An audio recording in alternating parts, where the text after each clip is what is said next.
"You deserve my entire fortune," whispers the millionaire to his nurse in his final days. But what she discovers about a son he never mentioned changes her life forever. In today's video, you'll follow the story of a nurse whose life takes an unexpected turn. Amid grief and uncertainty, a sudden offer of inheritance appears, but what she finds out shakes all her values. How far would you go for a fortune? And what happens when love and family are at stake? Stay until the end to see how this dilemma changes everyone's fate. Emily carefully adjusted Richard's pillows, feeling the weight of his fragility. She had grown accustomed to this routine, her movements precise and gentle, her attention heightened to every detail. In recent months, the elderly man had become almost entirely dependent on her. Gradually, she had become more than just a nurse. She was the person he trusted most. Richard, once an imposing and reserved magnate, was now vulnerable, but the trust he placed in Emily was evident. His eyes, though weakened, followed her every move. "How are you feeling today?" she asked, trying to keep her voice steady and reassuring as usual. Richard lay in his private hospital bed, taking a deep breath, but the air seemed to resist his lungs. He made a slight gesture with his hand, asking her to come closer. Emily obeyed, leaning in, her calm expression hiding a growing concern. "Emily," he murmured, his voice faltering, "you've given me more comfort in these days than anyone else in my entire life." Emily froze for a moment, feeling the impact of his words, but maintained her composure. His hand squeezed hers with an unexpected strength for someone in his condition. Richard's silent tears flowed, and Emily, unsure how to respond, simply squeezed his hand back, offering the only comfort she could at that moment. Richard had always been reserved, never easily displaying his emotions. Seeing that once imposing man, whom many feared, in tears shattered something within Emily. She sensed that he carried more than just the physical pain of his illness. The weight of solitude had crushed him for years. Realizing this, she tried to mask her own turmoil, knowing he needed someone strong by his side, not someone who would break down alongside him. It was late at night when Emily finished her shift. The small, silent apartment she called home awaited her as always. As she descended the hospital stairs, her phone vibrated in the pocket of her jacket. She glanced at the screen and saw an unknown number. Despite her exhaustion, she decided to answer. "Hello?" Her voice came out low, as if the heavy day still lingered over her. "Good night, Emily. This is Frank Warren, Richard Hawthorne's lawyer. I need to speak with you about something urgent." Emily's heart raced, and an unsettling sensation crept up her spine. She paused in the middle of the street, gripping the phone tightly, as if trying to anchor herself to something. "Yes, what is it?" she asked, her voice trembling. "Richard has asked me to include you in his will. He wants to ensure that you are taken care of when he passes." Emily felt the ground open beneath her feet. For a few seconds she couldn't respond. Her mind raced to overdue bills, rent, savings that never seemed enough. But soon, guilt washed over her, crushing any thoughts of accepting. Richard was dying, and she couldn't separate her genuine dedication as a nurse from the fear of seeming like someone taking advantage of a man in his final days. The words died in her throat, and she felt tears begin to form, but she held firm. "I need time to think about this." "Of course, I completely understand. There's no rush, but it's something he insists on. Good night, Emily." She hung up and stood there, frozen, feeling the cold night wind brush against her face as she tried to process what she had just heard. The money could solve everything. Financial troubles, sleepless nights, constant pressure. But at what cost?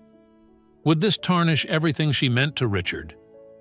As she crossed the threshold of her apartment, Emily dropped her phone onto the table and sank into the sofa, tears finally streaming down her face uncontrollably. The dilemma had settled heavily: accept the gift from a dying man she cared for, or refuse and continue fighting alone. She knew the money wouldn't erase the guilt she felt, but it also wouldn't fill the void he would leave behind. The next day, Emily returned to the hospital, but the weight of the call lingered with her. She tried to focus on her tasks, but Frank's voice echoed in her mind. She knew she needed to talk to Richard, but how could she broach the subject? He seemed so fragile, so close to leaving. When she finally approached his bedside, she found him sleeping. His face appeared at peace, something rare in recent times. Before she could lose her courage, she gently touched his shoulder, waking him. He opened his eyes slowly, and a small smile appeared upon seeing Emily. "The lawyer called me last night," she began without preamble. Richard remained silent, simply watching her, waiting for her to continue. "He told me about the will. Do you really want to do this?" "I need to do this," Richard replied, his voice weak. "It's not just about the money, Emily, it's about what you've done for me. I don't know if I would have managed to get through this without you by my side." Emily felt a lump form in her throat. He was being sincere, but that only made her decision harder. She needed time, someone to confide in. During her lunch break, she met with Jane, her best friend, who listened attentively as Emily explained the situation. "I don't know what to do, Jane. The money, it would solve everything. But what if I'm taking advantage of him? He's dying, and I can't shake the feeling that this is wrong." Jane, always practical, thought for a moment, but her expression did not show her usual certainty. For the first time, she didn't know what to say either. "Emily, you deserve this. You deserve more than anyone else. You helped him when no one else could. But if you're not comfortable, maybe—" Jane paused, realizing she didn't have a definitive answer. Emily sighed, looking toward the horizon, feeling more lost than ever. Arriving home that night, the weight of Richard's words and the will followed her until she was alone in her room, when the tears finally overwhelmed her again. She knew that any decision she made would change her life forever. Emily awoke the following morning, still burdened by the conversation with Jane. The moral dilemma consumed her, but something else troubled her even more: Richard. He had never mentioned family, friends, or any other ties. His life seemed to exist in an emotional vacuum, making the request from the will even more painful. Thus, her curiosity began to grow. At the hospital, in between caring for patients, Emily started to ask discreet questions to her colleagues. She knew Richard was reserved, but perhaps someone might know more about his story. During a quick break, she ran into Tom, an older nurse who had worked at the hospital for decades and had, like her, grown close to Richard over time. "Have you ever heard anything about Richard's family?"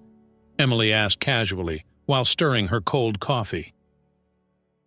Tom looked at her over his glasses as if hesitating to respond, but he knew that if anyone deserved to know, it was Emily. "He has a son," he said after a long sigh. "Michael. They haven't spoken in a long time. A nasty fight.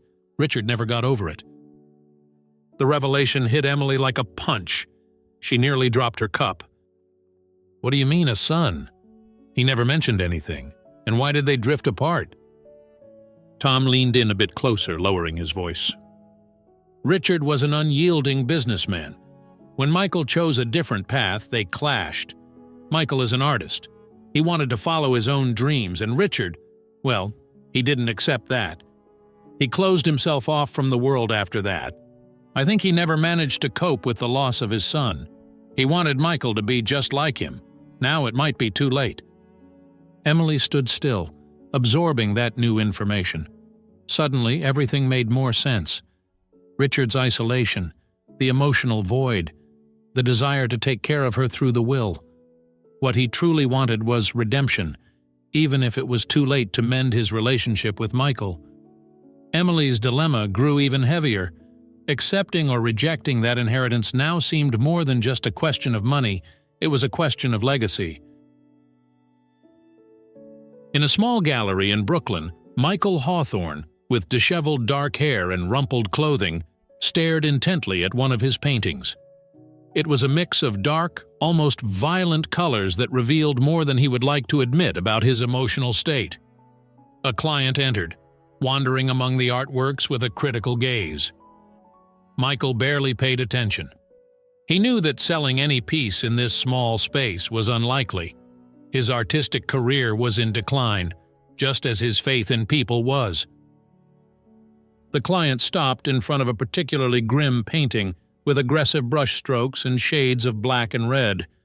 After a few seconds, he turned to Michael, curiosity in his eyes. "What does this painting represent?" the man asked, hands in the pockets of his coat. Michael didn't hesitate to respond, his tone filled with bitterness. "Just memories of a life I tried to leave behind," he said without even looking up. The abrupt response surprised the client, who quickly walked away, uncomfortable. Michael didn't care. The truth was that he knew he was failing. Not as an artist. In that field, he took pride in his work. But as a person, the resentment toward his father consumed him still. He knew that the lack of reconciliation had left him empty, and his art was a reflection of that. As he closed the gallery that night, he allowed himself a moment of vulnerability. He sat on the floor among the canvases and took a deep breath. Art, which once sustained him, now seemed incapable of healing the wound left by Richard. His failure as a son gnawed at him more than any professional rejection. He had always known he wouldn't follow in his father's footsteps, but the separation between them, the lack of communication, and the bitterness had left scars he could never overcome. And deep down, he knew it might be too late to resolve it. The argument happened years ago, but it still echoed in Michael's mind as if it had been yesterday. He vividly remembered his father's office, a vast, luxurious room with dark wooden walls and shelves filled with books that Richard probably never read. In the center of the room, his father, imposing, sat behind a marble desk with a severe expression. Michael stood before him, a portfolio of paintings under his arm, knowing that this meeting would not end well. "Art?" Richard laughed, a cold and almost disdainful laugh. "Is this what you want to do with your life, Michael? Throw away everything I've given you to waste your time with paints and brushes?" Michael, head held high, tried not to let himself be shaken, but his father's words cut like blades. "I'm not wasting anything, Dad. I'm building something of my own, something that matters to me." Richard's tone shifted. He leaned over the desk, eyes fixed on his son. "You have a legacy, a fortune, and you're throwing it away for a childish dream." Michael felt the anger boiling inside him. It had always been like this. Richard never understood him, never supported him. And at that moment, Michael made his decision. "If your legacy is just money and power, then you can keep it. I'm out of here." The words came out harsher than he intended. Richard remained motionless, not even blinking. But the silence was even more painful than any words he could have said. He didn't stop Michael from leaving. He didn't apologize. He simply stood still as Michael turned his back and walked out the door. The memory of that day still burned in Michael. Years later, he learned that his father had made no effort to reconcile, and he, too proud, never returned.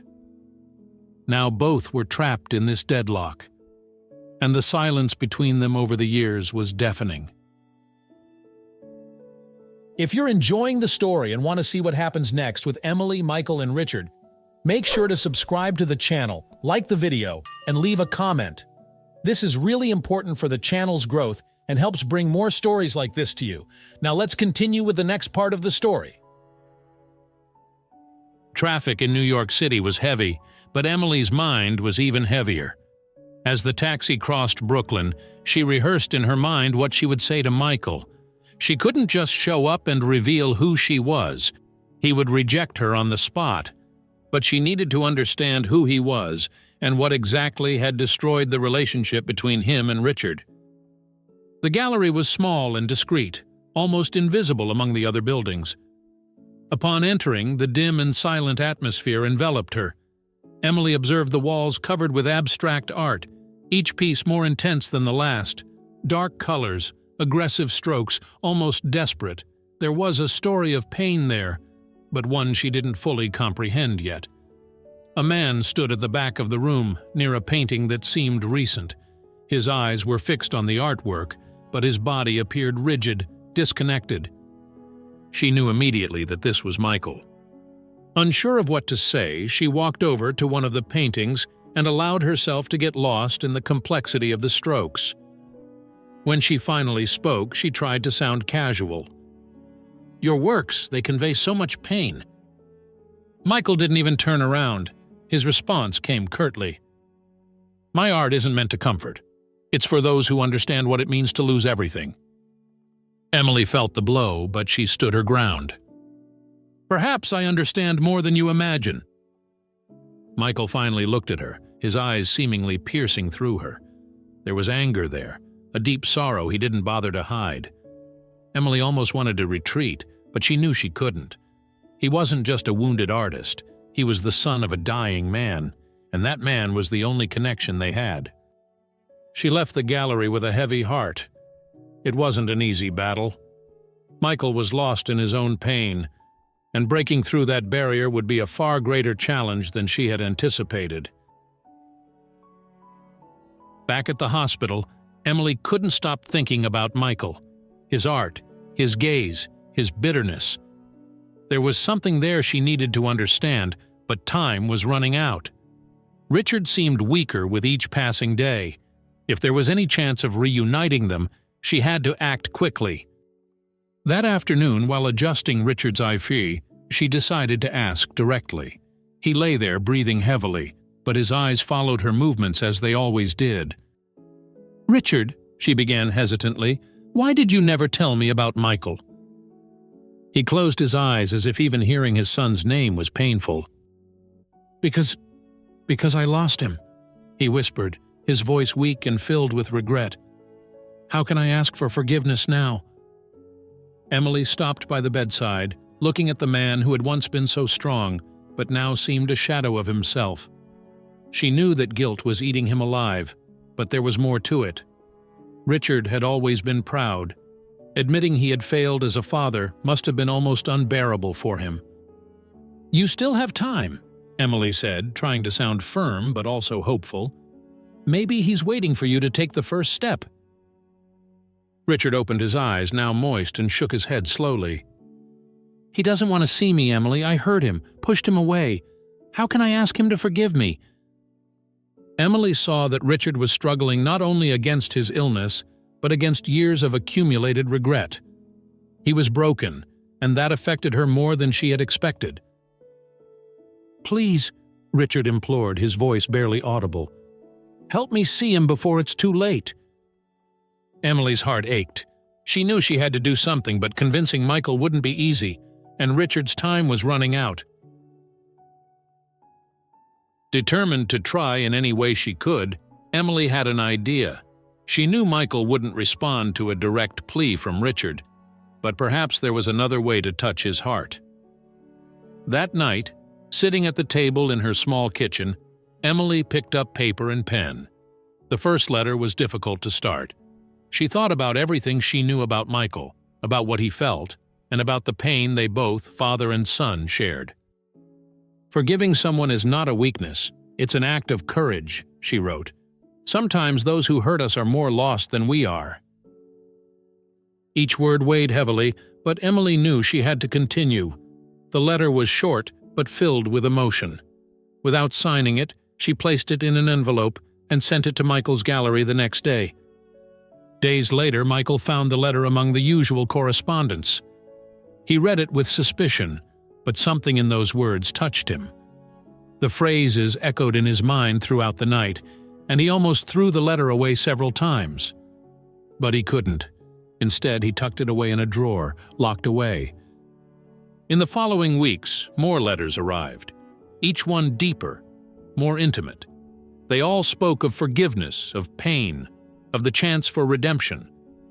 Michael read them with a mix of anger and sadness, but slowly they began to chip away at the armor he had built around himself. However, he still refused to believe. There was still something holding him back from opening that door he had kept closed for so many years. He fought against his own emotions, clinging to pride and hurt. Emily continued to send the letters, hoping and praying that one of them would finally be the key to opening Michael's heart. She knew time was against them. Richard was deteriorating by the day, and the clock was ticking faster than she could bear. But as long as Michael kept reading, she believed there was still hope. Even if it was just a small spark, it was all she needed to try to ignite the reconciliation between father and son. Richard was more fragile than ever. His pale skin contrasted starkly with the white sheets of the bed, and his eyes, once filled with an imposing brightness, were now dull, marked by the illness that was slowly consuming him. Each breath was a struggle, a reminder that his time was running out. Emily approached with a heavy heart, but she knew she had to remain calm. She adjusted the pillows behind him, just as she did every day. But today, Richard seemed different. He stared at the ceiling in silence, as if reliving something from his past. After a few minutes, he broke the silence, his voice low and raspy. "Emily," he began hesitantly, "wealth, it means nothing if you have no one to share it with." Emily felt a lump in her throat. Richard, who had always been seen as an impenetrable man, was finally opening his heart, but perhaps it was too late. I spent my whole life accumulating fortune. But for what?" he continued, his eyes filled with sorrow. "I didn't see my son grow up. I pushed him away. All I ever wanted was his love." The desperation in his voice was palpable. Emily knew this moment was crucial. She had seen Richard strong and proud, but she had never seen him so vulnerable. "And now, Emily," he whispered, his voice almost inaudible, "now it's too late. I failed as a father." Emily tried to find words, but silence spoke louder. She held his hand, feeling the fragility of his bones, and for the first time, she saw tears welling up in Richard's eyes. He looked at her with a pleading gaze. "I need you to bring him back. I need my son. Please, do it before I leave this world." Emily left Richard's room with her heart racing. With every step down the hospital corridor, she felt the urgency of the situation. She knew there was no time to waste. Richard was fading quickly, and Michael was still distant, both physically and emotionally. She couldn't wait any longer. As she stepped outside the hospital without a second thought, she called Michael. The phone rang 3 times before going to voicemail. She tried again and once more. Desperation began to take hold. She knew Michael wouldn't answer if he recognized the number. He was shutting himself off from the world, just as his father had done years before. With no other option, Emily decided to go to him. She took the subway straight to Brooklyn, where Michael's gallery was located. Along the way, she thought of Richard. The silent tears of the strong and arrogant man who in his final days had nothing but regrets. Emily felt as if she were carrying the weight of both, Michael's pride and Richard's remorse. It was a battle against time and the years of accumulated pain. Arriving at the gallery, Emily knocked on the door. Michael opened it, his expression as cold and distant as ever. "What do you want?" he said without preamble. Emily wasted no time. "Your father is dying, Michael, and he needs you now." The words hung in the air, heavy. Michael hesitated, his expression hardening further. "I've heard that before. He always needed me when it was convenient for him," Michael replied, bitterness lacing his voice. Emily took a deep breath, struggling to maintain her composure. "This isn't about him. It's about you too. If you don't go now, you'll carry that weight for the rest of your life." Michael closed his eyes for a moment, as if battling something within. Then he shook his head, tears beginning to form in his eyes. I can't," he whispered. "I can't face the pain of watching him die without resolving this, but I also can't forgive him for abandoning me." The tension between them was palpable. Emily felt Michael's resistance, his internal struggle, and she knew she had to break through it before it was too late. She looked at him, determination rising within her. "You need him as much as he needs you!" Emily shouted, her voice finally bursting forth with the strength she had been holding back. "This isn't just about forgiveness, Michael. It's about you being able to move on without carrying this burden forever." Michael took a step back, surprised by Emily's intensity. He had never seen anyone defend Richard like this. The woman before him didn't seem like just a nurse. She spoke as if she understood deeply what was at stake. "I know you hate him for what he did," Emily continued, calmer now but still firm. "But if you let him die without saying a word, it will consume you. I see it. The pain is destroying you, Michael. It's in your paintings, in your eyes, in everything you do." He looked at her, his eyes filled with tears but still battling the idea. "I don't know if I can," he murmured, almost to himself. His voice was faltering as if he was about to give in.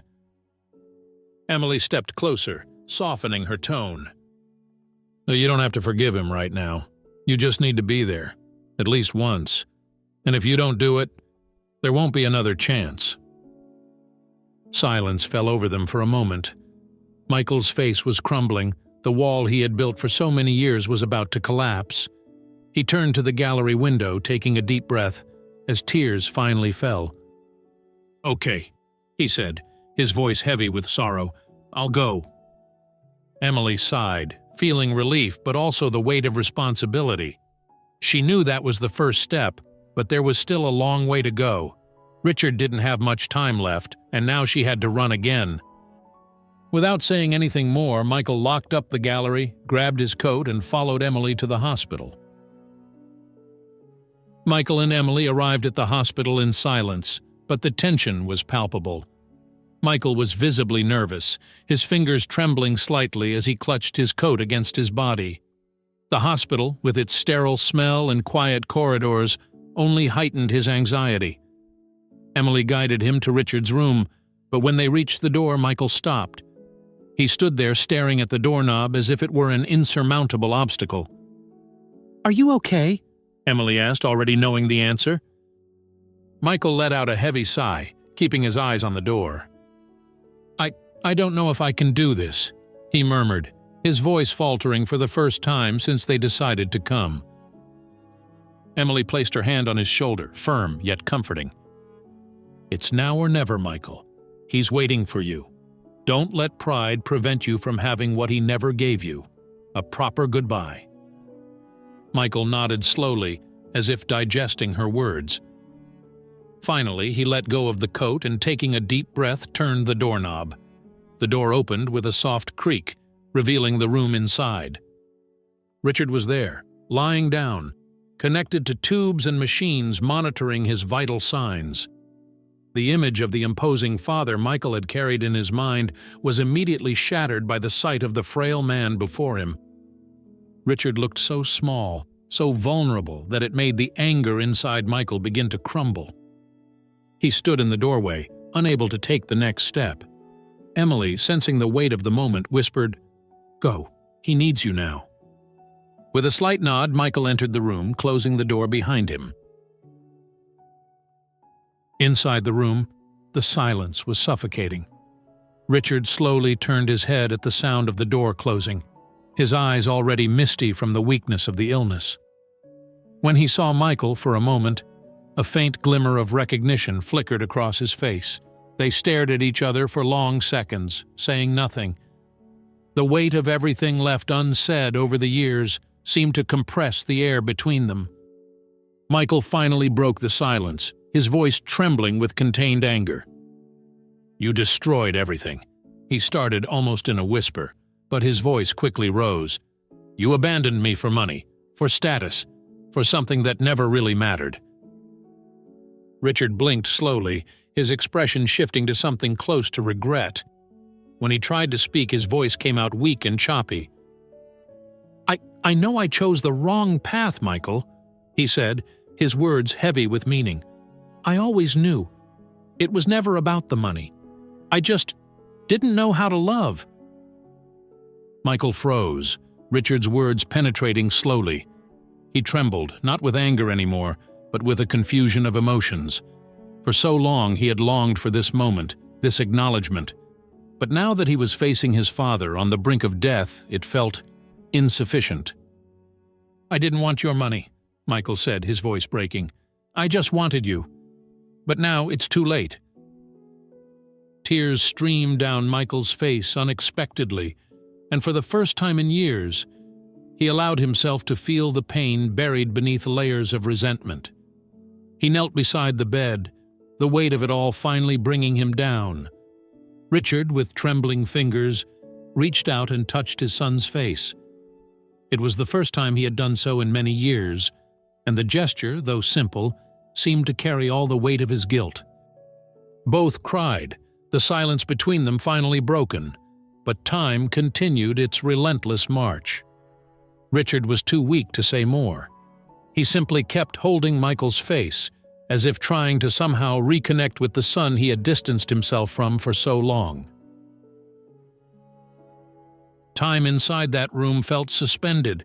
Michael held Richard's hand now, as if fearing that any sudden movement would cause him to depart for good. The soft beeping of the machines around them mixed with Richard's heavy breaths, as the moment they both knew was inevitable drew closer. Richard looked at Michael, his eyes clouded, but there was something different there, a lightness, a kind of acceptance. With great effort, he squeezed his son's hand once more. "You were always my greatest pride," he murmured, his voice almost lost in the air. "I just never knew how to show it."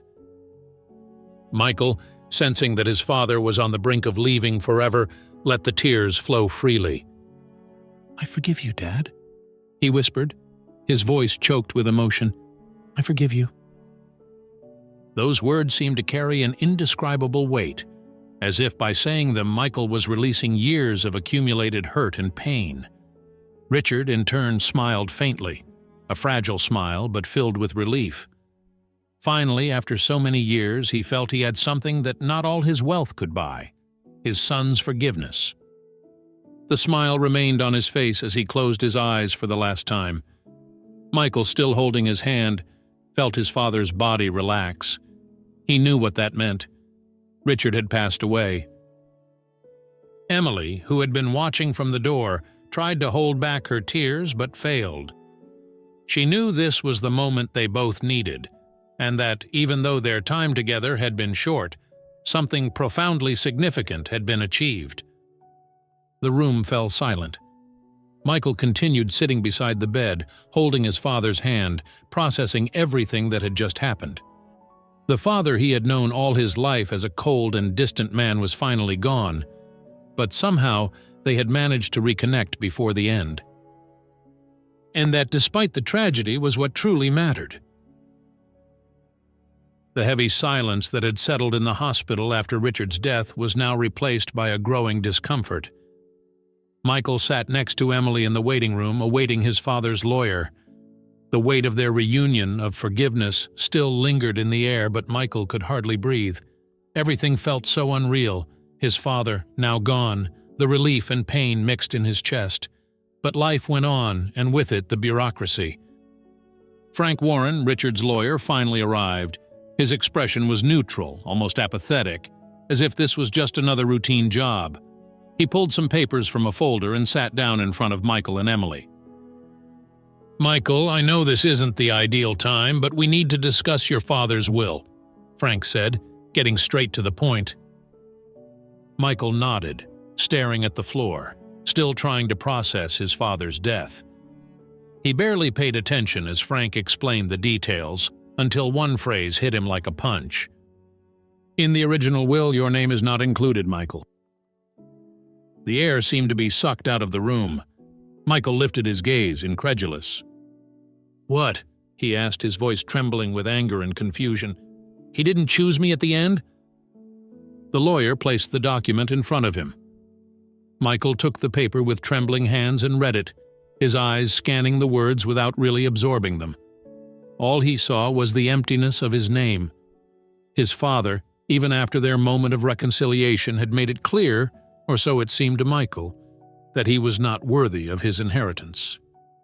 Emily, watching closely, saw tears welling up in Michael's eyes. He tried to hold himself together, but the blow was too deep. "How could he do this?" Michael murmured, his voice now faltering. "After everything, he still left me out?" Emily knew she needed to act. She leaned toward Michael, trying to remain calm. Michael, this will was written before you reconciled. He was torn, you know that? Richard didn't know how to fix things. He was lost. That doesn't mean he didn't love you." Michael didn't respond. He kept staring at the document, still holding back tears. The feeling of betrayal consumed him again, and it seemed that the little forgiveness he had granted his father was about to crumble. The heavy silence continued after the reading of the will. Michael, still shocked by the exclusion, could barely process Emily's words. He felt betrayed, as if their entire reunion had been a final cruel blow. But then something unexpected happened. Emily stood up and walked toward the lawyer. Her posture was tense, but her voice was firm. "I can't accept this," she said, surprising everyone in the room. Frank looked at her, confused. "What do you mean, Emily? Richard left the majority of his fortune to you." "I know," she replied without hesitation. "But I can't accept it. Not this way.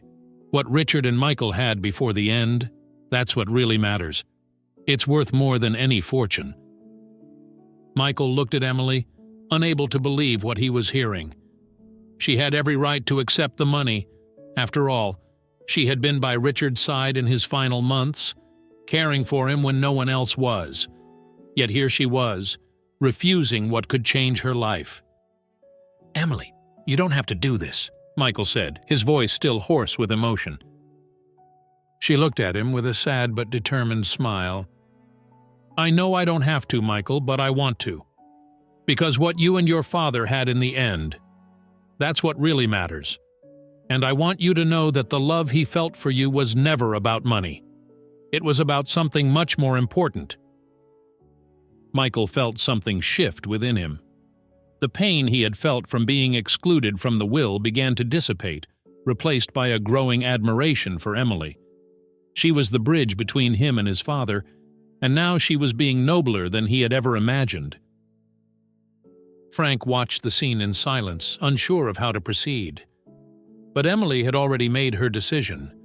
To her, money meant nothing compared to what she had witnessed between father and son. Days later, Michael returned to his gallery, still shaken by everything that had happened. Richard's death, the reading of the will, and Emily's unexpected nobility.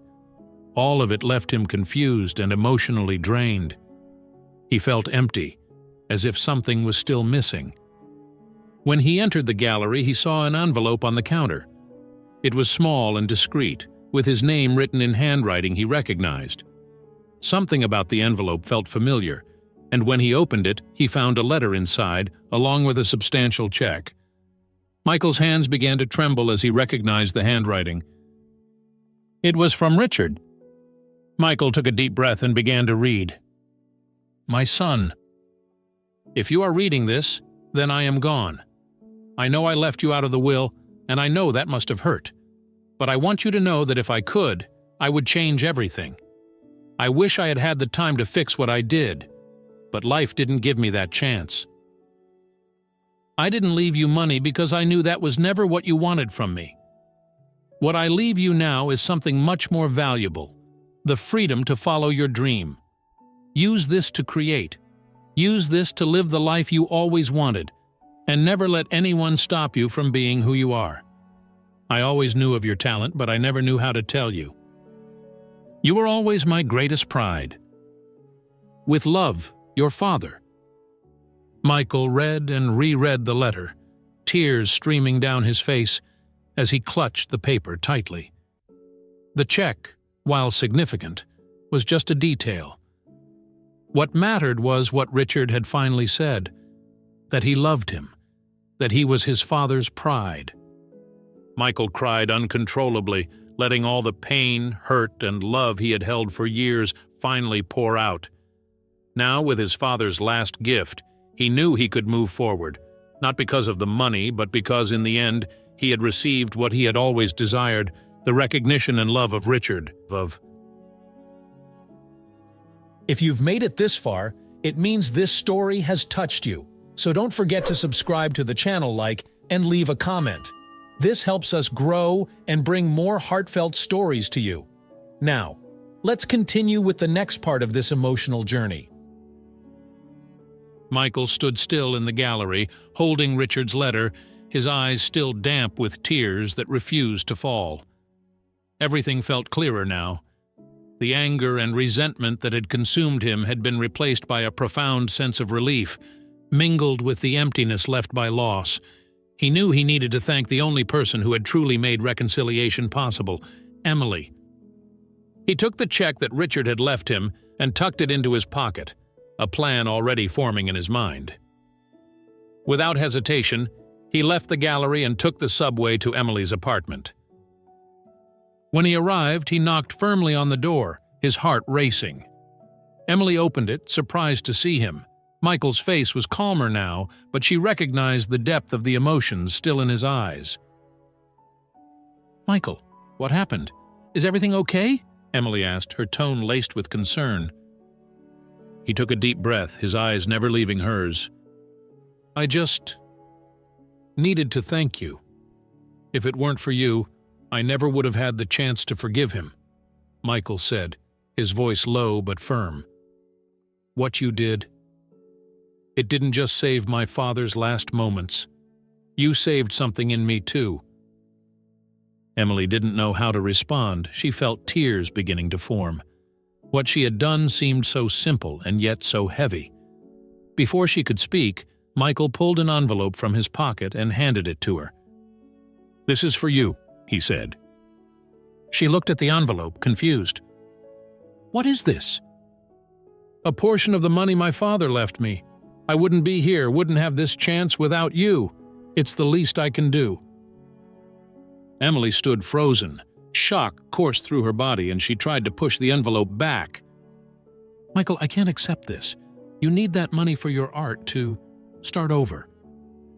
He shook his head, insistent. "No, without you, I would never have received that forgiveness. And more than that, what you did is worth more than any amount of money. This is something I want to do for you." Emily hesitated, feeling silent tears fall. It was an unexpected yet genuine gesture. She finally accepted the envelope but made a silent promise to herself that the money wouldn't be just for her. Weeks passed, and Emily finally found peace in her decision. The money Michael had given her so generously could have changed her personal life, but she knew there was something bigger that needed to be done. She spent days reflecting on how to honor Richard's memory while creating something meaningful to help people like Michael, artists struggling to find their place in the world. Then the idea came to her, a foundation in Richard's name, dedicated to supporting young artists, giving them a chance to thrive without the barriers he and Michael had faced in their lives. She contacted lawyers, made the necessary inquiries, and soon the Hawthorne Foundation for Emerging Arts was established. Emily felt lighter. She knew that this gesture, this use of the money, was the best way to turn pain and reconciliation into something lasting. Richard's legacy wouldn't be one of material wealth, but of opportunities and hope. When she told Michael about the foundation, he fell silent for a few moments. His eyes revealed a mix of surprise and admiration. "You did this? In his name?" Michael asked, still processing the news. "Yes," Emily replied with a soft smile. "He may not have been the father you expected, but I believe he would have liked to see something good come from all of this. And I know you, more than anyone, can understand the importance of giving others the chance you almost didn't have." Michael looked down, shaking his head in approval. For the first time, he felt truly connected to his father, not through money or business, but through something much deeper. Richard's legacy had changed, and Michael knew he could be a part of that. Months passed, and the first exhibition supported by the Hawthorne Foundation was set to take place. Michael worked tirelessly on his new collection of works, and each brushstroke was an expression of the emotions he had been processing since Richard's death. He knew this exhibition was more than just an artistic opportunity. It was a way to close his own cycle of pain and begin anew. On the day of the exhibition opening, the gallery was packed. Guests, emerging artists, supported by the foundation, critics, and friends of Michael, gathered to see the new collection. But the centerpiece, the piece everyone was waiting for, remained hidden beneath a velvet curtain. When the time came, Michael stepped onto the stage, feeling a slight nervousness, but also a calm he hadn't felt in years. "This piece," he began, his voice echoing through the room. "This piece is different from anything I've ever created, not because it's the best work I've painted, but because it's the most personal. It's about forgiveness, redemption, and finding peace, even in the worst circumstances." He pulled the curtain, revealing the portrait of Richard. The artwork was powerful. It was not merely a realistic portrayal of his father, but a reflection of the complex emotions they had shared in their final moments together. The lines of Richard's face were marked by pain and experience, but there was a glimmer in his eyes, something that indicated regret, but also acceptance. The painting, titled Forgiveness, resonated with everyone in the gallery. Emily, who was present among the guests, felt a wave of emotion at the sight of the piece. Michael and she exchanged a look from across the room, a silent, mutual understanding between them. They didn't need to say anything. They both knew how much that moment meant. In a flashback, Richard was in his last moments when he whispered his wish to Emily. His voice was barely audible, weak as if each word was a struggle, but his message was clear. "Don't let my fortune be just money," he said with difficulty. "Let it be something greater, something of love and reconciliation." In that moment, Emily knew that Richard was no longer focused on his wealth, or how he would be remembered as a magnate. He had in some way understood the true value of human connections. And even though he didn't have the time to mend things with Michael in life, he wanted his fortune to leave a different impact. After Richard's death, Michael found himself at a crossroads regarding what to do with his inheritance. The substantial check his father had left him, as well as the fortune destined for Emily, represented more than just an inheritance.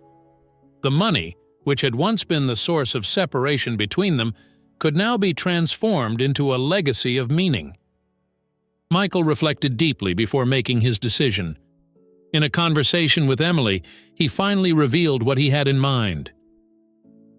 "My father wanted his fortune to be more than just money, and I think the best way to honor that is to continue what he never finished," he said. "I will donate a large part of this money to the foundation. It can support young artists like I was who are struggling to find their way. And I'll donate another part to charities, something he never did, but that I know would have been important to him." Emily, hearing these words, felt a wave of emotion. Michael, the man who had once despised everything his father represented, was now transforming Richard's wealth into something that would benefit many others. "You're doing the right thing, Michael," she said with a gentle smile, "and I'm sure he would be proud." Michael's act was the final step in his journey toward reconciliation. The money, which had once symbolized division, was now a tool for unity and transformation, touching lives Richard would never know. The cycle of pain and pride had been broken. Months later, Michael walked through the gallery now named after his father, Richard Hawthorne Gallery. The inauguration of the gallery, funded by the foundation, was a significant event. It was the first time Richard's name was associated with something other than business or money. He now represented art, culture, and support for emerging artists. As Michael gazed at the walls of the gallery, his mind wandered to the past. He thought of all the anger he had carried for so many years, the resentment that had consumed him. But looking at the portrait he had painted of Richard, now prominently displayed at the center of the gallery, he felt something different. He felt peace. The portrait was not just a tribute to the man his father had been, but also to the man he could have been. The colors and brushstrokes brought forth Richard's regrets, but also the love he had failed to express in life. Michael finally felt he had closed that chapter of his life. As he walked through the gallery, observing the works of young artists that the foundation was supporting, a new sensation washed over him. It was no longer about what he had lost, but about what he was helping to build. Richard's legacy, now transformed, was touching lives in ways Michael had never imagined. At the same time, in another part of the city, Emily continued her work at the hospital.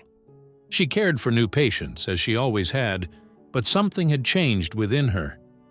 There was a sense of greater purpose in her actions. She knew that, even though her financial struggles still existed, she had changed the lives of two people in a way that no amount of money could buy. She had not only helped save Richard and Michael, she had created something much larger, a reconciliation that would leave a lasting impact on the lives of others. Sometime later, the foundation organized a special event to inaugurate a new exhibition of young artists. The hall was filled with people, all eager to see the work of the new talents supported by the Hawthorne Foundation. On stage, Michael prepared to give a speech. It was an important moment for him and for all who had been touched by his father's legacy. Emily was in the audience, watching attentively. She had stood by Michael throughout the process, but this moment was especially significant. Michael was there, center stage, not just as an artist, but as someone who had undergone a profound transformation. "Today we are not just celebrating a material inheritance," Michael began, his voice steady yet filled with emotion. "We are celebrating the greatest inheritance of all, the love that connects us. My father was not perfect. He made many mistakes, just as I have. But in the end, what matters is what we learn from those mistakes and how we can use them to change the world around us." The audience listened in silence, absorbing every word. Emily felt a lump in her throat but smiled. Michael had found his voice, and now he was using it to spread a message that transcended money or status. It was about forgiveness, reconciliation, and the ability to transform pain into something beautiful. "What we do with the time we have and the opportunities we're given," Michael continued, "is what truly defines our legacy. And the greatest gift my father left me was the chance to forgive him. That was the greatest inheritance." The room remained silent for a moment after his words, until a round of applause erupted throughout the space. Emily, with tears in her eyes, clapped enthusiastically, knowing that this speech marked the closure of a long and difficult journey for Michael. As he stepped down from the stage, Emily and Michael's eyes met. There was a mutual understanding between them, something that didn't need to be said. Both knew that their lives had been forever transformed by the bond they had helped to rebuild. The reconciliation, love, and forgiveness that blossomed during their time together were Richard's true legacy, and now both could move forward, in peace.